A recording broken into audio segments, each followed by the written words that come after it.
Boom, 5150. Jimmy Cabs, hair looking amazing. The Rise of Chaos here in Pasadena. Wolf Hoffman. How's it going, man? No need to go into it, but all right. Legendary guitarist of Accept. Wolf, how are you? Fabulous. How are you? How chaotic is it here in Pasadena? Right now, it's quite chaotic. Back here in the backstage area, I'd call that chaotic. I'm just so grateful the dishwasher ain't on right now. But we've got some other noises, so never mind that. Bottom line, let's get into it. Yes. 1980. A very young, can you believe this? Slender, slim, youthful Jimmy Cabs was handed down a record that came out.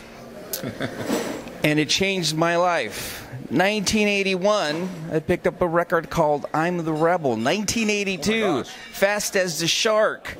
And the rest is history, back to back. But that was then. Let's talk about now. One of the things that I've really appreciated and that I really admired and that I really, as an Accept fan, relish is the fact that you're not living in the past. The last 5 years, you've been back to back to back to now, not only touring, but releasing amazing Accept music. We have, actually. My question to you, sir, is thank you for doing that. And how have you retained that integrity to create not only the music of the past to the present, but it has all the elements, but still moving forward? You're not recycling. Well, that was one of the goals that we set ourselves. You know, when we were regrouped in 2009 or whenever it was, I almost forget by now, it's been quite a few years. But we said, you know, if we're going to do this, we don't want to be a nostalgia act. We don't just want to play the old songs. If we're going to do it, let's make new records and let's make them so that we're proud of them and that the fans can dig them, you know, something that's relevant. We didn't want to be just something where the fans know, oh, they're just releasing an album to say they have a new album, but really we're never going to listen to it. You know, we really wanted to have something that could stand up to what we've done in the past. And to the best of my knowledge, we succeeded with that because a lot of fans are telling me these last 4 albums are as strong as anything we've ever done in the 80s. And that's a huge compliment when I hear that. That's all you can achieve at that point. You know? This is what I want to point out. It's done already. You've already established yourself as not only establishing Accept in this decade, but you mentioned yourself, the music has been so powerful, so relevant. It maintains the past fan base and now the present. What an incredible achievement. My question to you, were you stressed out when you were writing this new record in addition to the past records because of that legacy? I wouldn't call it stressed out. I was aware of the challenges, you know, because the more albums you make, first of all, the harder it gets to not repeat yourself and do something that excites you. Because I figured if it doesn't excite me, it won't excite anybody else either. Is that the secret? Well, I don't know. I don't have the secret. That's just what I believe works for us. And as soon as I have the feeling, yeah, this is really good, this really excites me, then I'm thinking this is good enough to be released.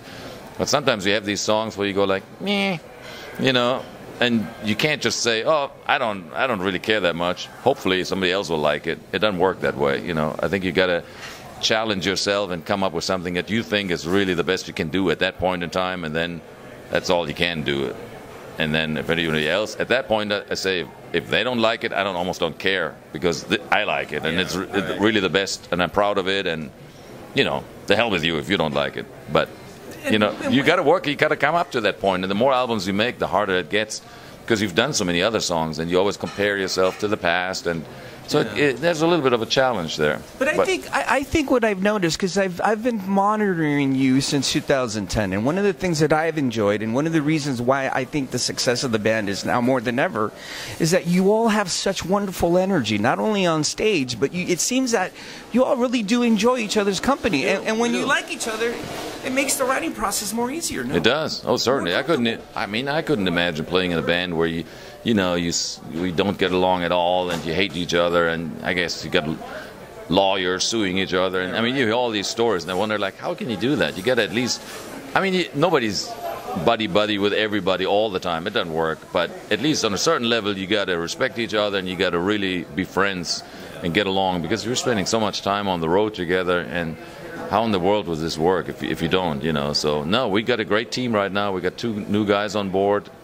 2 years ago, Uwe Lulis on guitar, ex-Gravedigger guitar player, and Christopher Williams from Nashville. So, man, we've got on drums. So, I mean, got great people now. You got new blood going on. The band is completely running on all cylinders. The engine's going. You've been touring nonstop. We have, yeah. Which is another thing that I want to mention, the live element. You know, you were known in the 80s for the fact that you were deadly on stage. To retain not only that reputation, but to keep it down to present day. What an example, what a true inspiration for not only musicians of this day, but to really maintain that integrity. But now let's give props to Mark. Yeah, man, because he never gets the highly underrated. By the way, I go back from the TNT Quick days. Highly underrated. What a situation he was in to come into that position and not only quarterback it. That's right. But keep it going. I always said the stars aligned in the right direction. Right. When we met him, he out of nowhere he came into our life, and we said, "Well, here's the guy, and with him we can do a renaissance of Accept," you know. Because it wasn't really a reunion because we found Mark. It was like a rebirth in a way more than anything. So when we met him, we decided all together, man, this is our best shot ever. We're going to try this and see what we can do. Put all our hearts and souls into it, and that's what we did. And the rest is history. But one of the things that I really happened without Mark, of course. Of course. One of the things that I really like, though, is the fact that not only does he have a great personality and great energy, positive energy, but he doesn't have a problem going back to the catalog to appease the fan base, and yet brings it strong with the new material. That's right. And that's what we noticed when we first met him on that very first day when we had that infamous jam session in New Jersey. We were jamming on like Flash Rockin' Man, Fast as a Shark, all these old songs, and they sounded killer. They sounded like he's been our singer all along. So that's what convinced us, and we thought if he can do that, heck, he can do anything. When you're starting the writing process, let's talk about the new record. As I mentioned, since 2010, Blood of Nations, Stalingrad, Blind Fury, and now the new record. Right. Again, masterpieces for this modern day and age. What is the chemistry? How do you get the organic ability to write such masterful songs where not only do they maintain that Accept trademark, but they're still fresh? Yeah. Exciting. There are. They are to us. They make me want to move, man. And dude, I'm 47. I'm a lazy fucker. I'm a lot older than that, but you know, I think if you like what you're doing, it never seems to be like work or anything. And I don't try to analyze why things work. I just know this is how we do it, and it works for us. So I don't sit there and at the end of the day and think like, oh my gosh, how did we just do that? It just sort of happens, you know. And I don't. Simple. Yeah, I mean, you just work hard and work until you're satisfied, and you think you got something that's worthwhile, and then you put it out and you go on the road, and every day you challenge yourself to give the best you got, and I don't know, that's all you can do. I don't try to overthink stuff, and you know, there's no magic or anything, or no recipe or shortcuts. You just, you know, you got to do your homework. Oh, so masterful, so sincere, so real. Wolf Hoffmann, again, there's no need for me to repeat. The man, if you're into heavy music, if you're an Accept fan, you already know. But here's the deal. He already said it himself. You keep it real, you keep it sincere, you keep it simple, you like what you do. And if you're surrounded by wonderful people that are on the same energy wavelength, guess what? You get the great music. The Rise of Chaos, out now on Nuclear Blast Records. I shouldn't have to tell you this, but go buy it. Don't. Well said. Don't have said any better. Don't download it. Go buy it. Buy it. You know. And by all means, the live machine is killer. Final question. Yes, sir. I caught the show at Saban. Loved the whole catalog that you played. Will you be doing that tonight? And do you enjoy playing yourself? Yeah, definitely. It looks like you really like it. Oh, heck yeah. Yeah, we'll probably play the same set list. It seems to work really well. And sorry you get the same one twice, but so be it. We can't change it every night. Awesome.